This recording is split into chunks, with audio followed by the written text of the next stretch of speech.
Donc le freelance a été ma porte d'entrée dans le business en ligne. C'est grâce au freelance que j'ai généré mes premiers 100 euros, 200 euros, etc.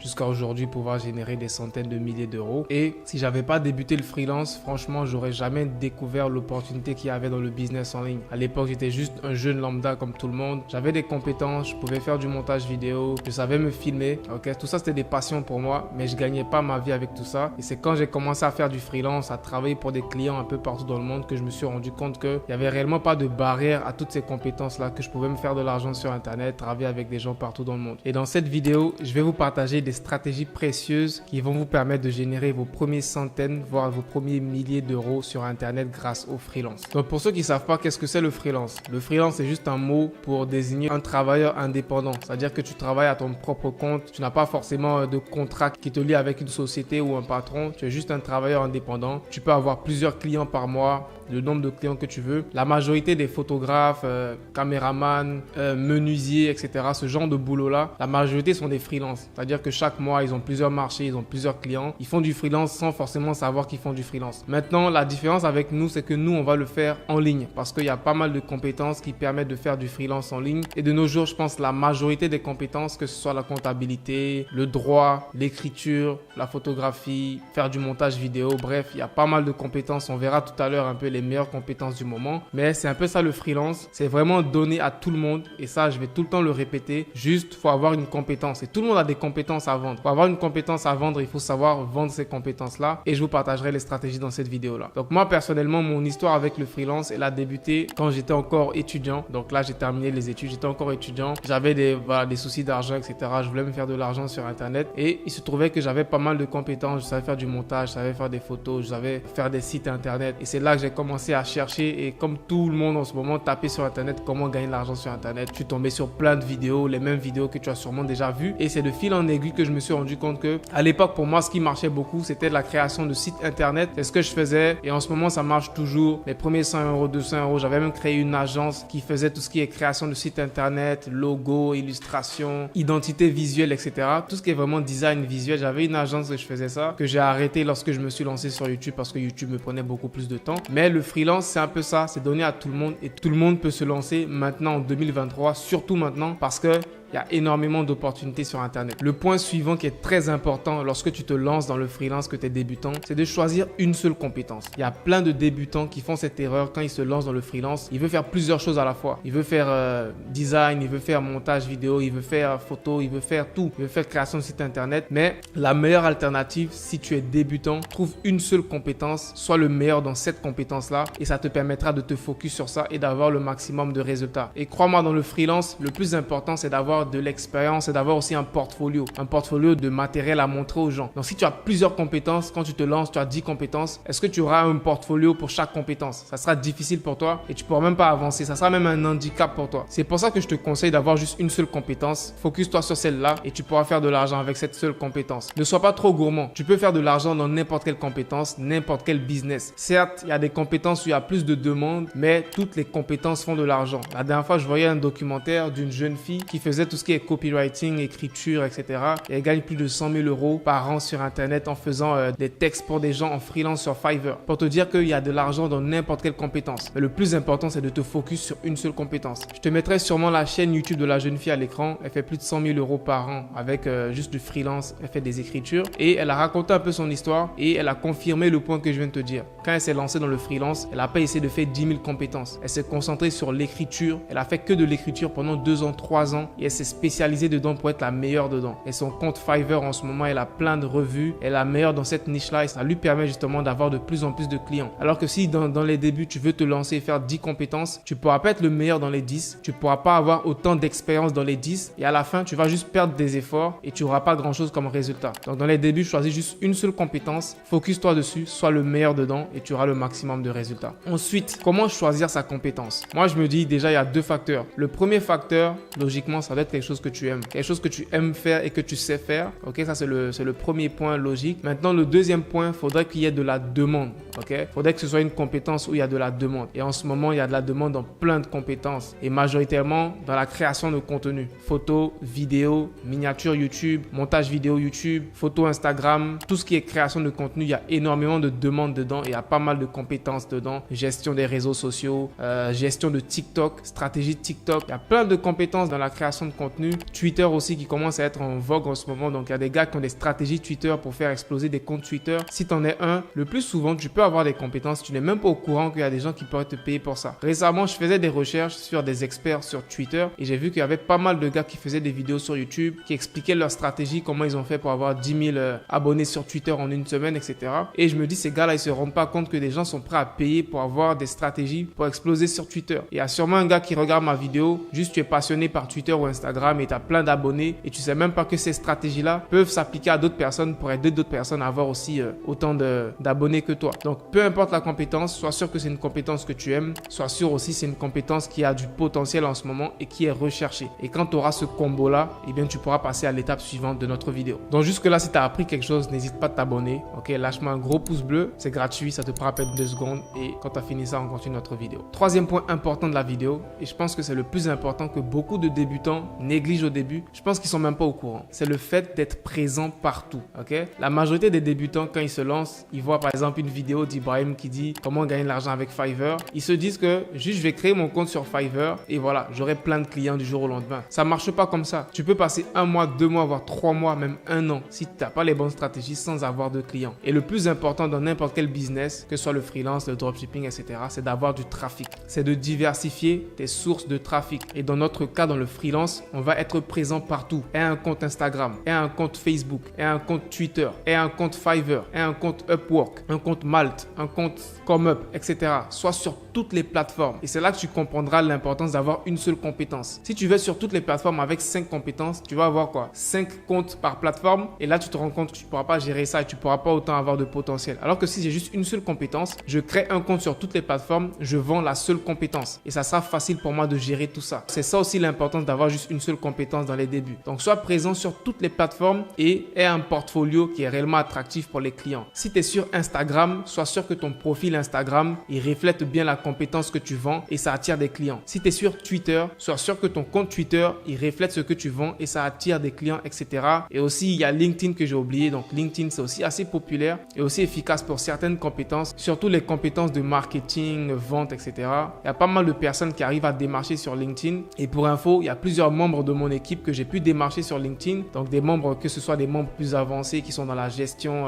le marketing, etc. Sois présent sur toutes les plateformes pour multiplier tes chances d'avoir des clients. Et ça, c'est un truc qu'on apprend dans le business. Tu ne veux pas juste avoir un seul canal d'acquisition. C'est-à-dire, moi, je vends mes formations, je vends seulement sur YouTube. Ou bien, je vends seulement sur Instagram. Tu auras un business qui sera en dents de scie. Il y a des mois où tu as 10 clients, il y a des mois où tu as 0 clients. Si tu veux avoir un business qui est réellement assez stable, il faut que tu aies plusieurs sources de trafic et dans notre cas, dans le freelance, sois présent partout. Maintenant, je vais te partager des stratégies avancées qui vont te permettre de faire tes premiers centaines d'euros, milliers d'euros grâce au freelance. Première stratégie, lorsque tu te lances dans ta compétence dans le freelance, développe tes comptes au maximum et inspire-toi des meilleurs. Je te prends un exemple. Donc, disons que moi, je vais me lancer dans le montage vidéo. Ce que je vais faire, je vais venir sur Fiverr, je vais mettre vidéo editing, YouTube, voilà. Et là, je vais voir les meilleurs profils. Qui sont ceux qui ont les meilleurs profils, ceux qui font le plus de ventes, qui ont eu le plus de clients dans cette niche-là. Il y a lui, par exemple, qui a eu plus de 453 clients. Je peux ouvrir son profil sur le côté, essayer de m'inspirer de lui. Lui, il a eu plus de 700 clients. Énorme. Lui, il en a eu 500. Donc, je vais me concentrer sur les 30 compétences. Tu viens et tu cherches les meilleurs dans la compétence. Lui, par exemple, il fait partie des meilleurs qui sont dans le montage vidéo YouTube. Il fait des vidéos YouTube gaming pour les gens. Il y a 500 personnes qui ont commandé chez lui, qui ont laissé des revues. C'est énorme. Il a 21 commandes en ce moment qui sont en cours. Donc, ce que moi, je vais faire, je vais m'inspirer de son profil. Comment est-ce qu'il a configuré son profil? Quelles sont ses offres? Quels sont ses prix? C'est quoi le contenu de ses offres? Comment est constitué son portfolio? Etc.,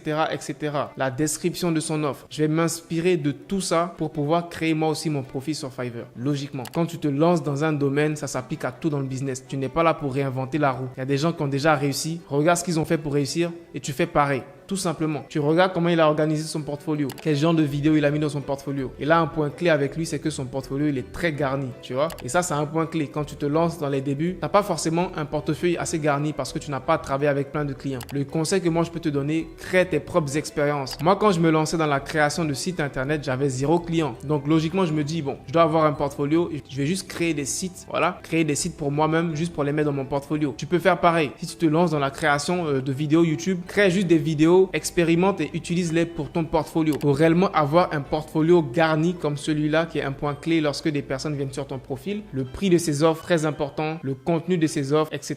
Tu regardes aussi un peu les commentaires qu'il a pu avoir en bas de ses offres. Donc, le point clé, c'est inspire-toi des meilleurs et fais ce que les meilleurs font. Tu ne viens pas ici pour réinventer la roue, pour recréer quelque chose d'original ou quoi que ce soit. Inspire-toi des meilleurs, fais ce que les meilleurs font et crois-moi, tu auras des résultats. Donc, cette stratégie, elle s'applique à toutes les plateformes. Si tu veux te lancer sur Upwork, regarde ta niche, regarde les meilleurs dans ta niche sur Upwork et fais pareil. Si tu veux te lancer sur Malte, regarde ta niche sur Malte, regarde les meilleurs dans ta niche sur Malte et fais pareil sur Instagram, sur TikTok, sur Twitter, etc. Applique ça sur toutes les plateformes et concentre-toi sur une compétence et tu verras comment c'est puissant. Donc ça, c'est la première stratégie avancée. Deuxième stratégie avancée que j'ai un peu abordée, c'est avoir un portfolio attractif. C'est un point clé. Il y a plein de débutants qui négligent ça. Le portfolio, c'est majoritairement ça qui va donner même l'envie à un client de travailler pour toi. Je te prends un exemple. Il y a des gars qui me contactent tous les jours, qui me disent Ibrahim, je veux faire des vidéos pour toi. De un, soit ils n'ont pas de portfolio, soit ils m'envoient un portfolio, mais ce sont des vidéos qui sont même pas à la hauteur de mes vidéos et le plus souvent, je vais les recaler parce que leur portfolio, soit leur portfolio n'est pas à la hauteur, soit ils n'ont même pas de portfolio. Donc, lorsque tu es freelance, le portfolio, c'est nécessaire. Tu peux pas contacter un client espérant qu'il va travailler pour toi s'il n'a aucune idée de à quoi ressemble ton travail. Logiquement, c'est comme si je me dis, je vais dans une boulangerie, j'ai jamais acheté du pain ici, je sais même pas à quoi ressemble leur pain, je vais juste commander du pain et ils vont me donner du pain comme ça, genre. Et arrivé à la maison, je vais voir à quoi ressemble le pain et je vais le manger. Logiquement, je vais pas faire ça. Tu vois, donc ça s'applique pareil dans le freelance. Un portfolio, c'est essentiel, c'est obligatoire. Il faut avoir un portfolio qui est très attractif. C'est-à-dire, faut pas créer un portfolio juste pour avoir un portfolio. Faut avoir tes meilleurs travaux dans ton portfolio. Donc, si moi je fais du montage vidéo YouTube, que je vais approcher des clients avec mon portfolio, je vais pas juste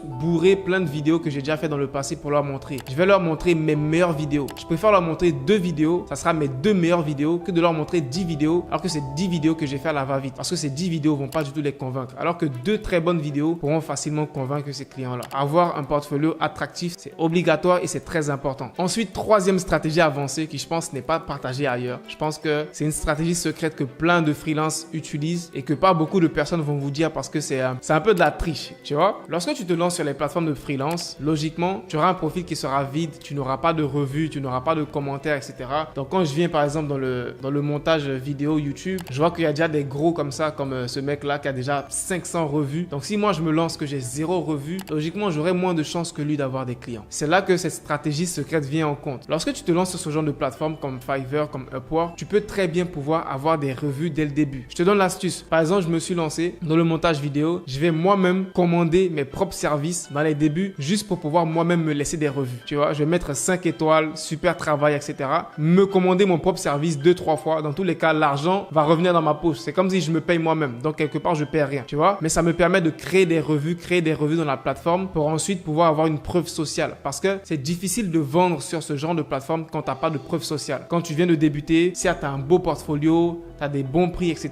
Mais si tu n'as pas de revue, ça sera difficile de sortir du lot. Donc avec cette stratégie-là, toi-même, tu pourras commander ton propre service et te créer des revues. Ça va améliorer tes chances de pouvoir avoir des clients. Tu peux faire ça ou même tu peux tout simplement travailler pour des gens gratuitement juste en l'échange d'une revue. Tu peux faire des travaux à moindre coût ou même des travaux gratuitement juste pour que ces personnes-là te laissent un 5 étoiles ou te laissent une bonne revue car derrière ces revues-là vont te permettre d'avoir d'autres clients. Donc ça, c'est un gros secret que plein de freelances ne savent pas, que tu peux débuter dans les plateformes et te créer des revues et pouvoir avoir cette preuve sociale-là pour avoir des clients. Et c'est une stratégie que plein de e-commerçants utilisent partout. Même dans le e-commerce, dans le dropshipping, lorsque tu crées une boutique dropshipping, tu peux importer des revues sur ta boutique et même si c'est une boutique que tu viens de créer, il y a déjà des personnes qui ont laissé des commentaires, etc. Avec AliExpress, tu peux très bien faire ça. Donc ceux qui connaissent le dropshipping connaissent un peu cette stratégie qui est très puissante parce que les gens sont plus amenés à acheter chez toi s'ils voient des revues, tu vois. Et dans le freelance, dans les débuts, tu peux te créer des revues comme ça. Soit toi-même tu mets des revues, soit tu laisses des clients, tu travailles pour des clients gratuitement pour avoir des revues ou tu travailles pour des clients à moindre coût pour avoir des revues. Mets-moi un gros pouce bleu si tu viens d'apprendre cette stratégie et crois-moi, mets-la en pratique et tu verras la puissance. Donc maintenant, dernière partie de notre vidéo qui est aussi très cruciale, ce sont les indispensables à avoir lorsque tu te lances dans le freelance. Le premier point, c'est d'avoir des moyens de paiement diversifiés. Ok? Quand tu te lances dans le freelance, tu seras amené à travailler pour toutes sortes de clients, pour des clients qui sont partout dans le monde et logiquement pour des clients qui auront divers moyens de paiement. Donc toi de ton côté, tu dois être sûr que tu peux travailler pour n'importe quel client partout dans le monde. Donc pour ça, il faut que tu puisses te faire payer par n'importe quel client partout dans le monde. Donc logiquement, tu dois avoir des moyens de paiement diversifiés. Tu dois avoir Stripe pour accepter des paiements par carte bancaire. Tu pourras directement envoyer des factures. Tu dois avoir PayPal pour être payé par PayPal. Tu dois avoir un compte bancaire en ligne avec plusieurs devises pour pouvoir recevoir de l'argent de partout dans le monde, dans n'importe quelle devise, en francs CFA, en euros, en dollars canadiens, etc. Tu dois pouvoir être payé par transfert d'argent potentiellement en cas d'urgence. Pour ceux qui sont en Afrique, tu dois pouvoir être payé par Wave ou par Mobile Money, etc. Donc tu comprends que tu dois avoir toutes sortes de moyens de paiement disponibles dans ton arsenal pour être sûr que tu peux travailler avec tous les clients qui sont partout dans le monde. C'est très primordial. Et les moyens de paiement les plus difficiles à avoir pour la majorité d'entre vous, c'est PayPal, Stripe. Ce sont les deux qui sont réellement difficiles, et aussi avoir un compte en banque en ligne. Et la seule solution pour ça, je vais jamais cesser de vous le dire, c'est d'avoir une société offshore. Pour ceux qui sont en Afrique, une société offshore te permettra d'avoir tout ça. Pour les intéressés, je mettrai un lien dans la description par rapport à ça. Deuxième indispensable, avoir un outil qui te permet de traquer ton temps. Lorsque tu fais du freelance, tu travailles avec plusieurs clients et de plusieurs manières différentes. Avec des clients, tu pourras travailler en fonction des heures. Avec des clients, tu pourras travailler juste en fonction de tarifs, etc. Donc, tu dois avoir un outil qui te permettra de traquer tes heures pour savoir combien d'heures j'ai fait pour tel client, pour savoir combien il va me payer, pour savoir exactement combien d'heures j'ai fait pour l'autre client, pour savoir combien il va me payer. Et pour ça, j'ai un outil pour toi qui s'appelle Toggl. Toggl, qui est un outil qui te permet justement de traquer le temps que tu passes sur plusieurs projets à la fois. Et c'est un outil qui est gratuit jusqu'à 5 utilisateurs. Donc, tu pourras l'utiliser gratuitement avec quelques limitations, mais ça fait l'affaire. Ok? C'est un outil qui te permettra de traquer ton temps. C'est très indispensable. Troisième indispensable lorsque tu fais du freelance, il faut que tu apprennes à faire des factures, car ça va te permettre justement, soit pour payer tes impôts pour déclarer tes revenus, ou soit aussi ça va te permettre de garder ça pour tes records personnels au cas où on ne sait jamais. Donc pour créer des factures, c'est pas très compliqué. Tu n'as pas forcément besoin d'un outil spécialisé pour ça. Il y a des outils pour ça, mais je pense que tu n'as pas forcément besoin d'un outil dans les débuts. Tu peux tout simplement le faire avec Word. Allez sur Google, tu mets exemple facture, et là tu auras pas mal d'exemples de factures gratuits que tu pourras télécharger et modifier en fonction de tes services, en fonction de tes prix, etc. Donc juste apprends à avoir cette habitude-là, à faire des factures pour tes clients et pour toi-même, pour te protéger aussi certaines fois. Quatrième indispensable quand tu fais du freelance, c'est l'organisation. Et l'organisation, c'est plusieurs facteurs. Il faut que tu apprennes à t'organiser en fonction d'un calendrier. Personnellement, j'utilise Google Calendar qui est très efficace. Donc, apprends à organiser avec un calendrier. Apprends à t'organiser avec un calendrier. Ça te permettra de réellement pouvoir respecter des deadlines, respecter tes engagements avec des clients, etc. Surtout si tu as plusieurs clients. Il ne faudrait pas travailler à l'ancienne, te dire ok, je retiens tout dans ma tête ou j'ai noté quelque part sur un papier. Travaille avec un calendrier électronique. Donc l'avantage avec le calendrier électronique, c'est qu'il te suit partout avec toi. Il est sur ton ordinateur, il est sur ton téléphone. Donc moi par exemple, j'ai le calendrier électronique sur mon téléphone. Je ne sais pas si vous le voyez. À chaque fois qu'il y a un appel, il y a quelque chose qui est sur mon calendrier, j'aurai une notification et ça va me rappeler automatiquement. C'est très important et crois-moi, au début, ça sera difficile de travailler avec un calendrier, mais ça va te sauver la vie sur le long terme pour pouvoir justement travailler avec plusieurs clients et faire plusieurs choses à la fois. Parce que en tant que freelance, tu seras amené à faire plusieurs choses à la fois et il va falloir les faire bien et dans les temps. Ensuite, deuxième point dans l'organisation, selon moi, tout freelance devrait maîtriser au moins un logiciel de gestion de projet. Ok?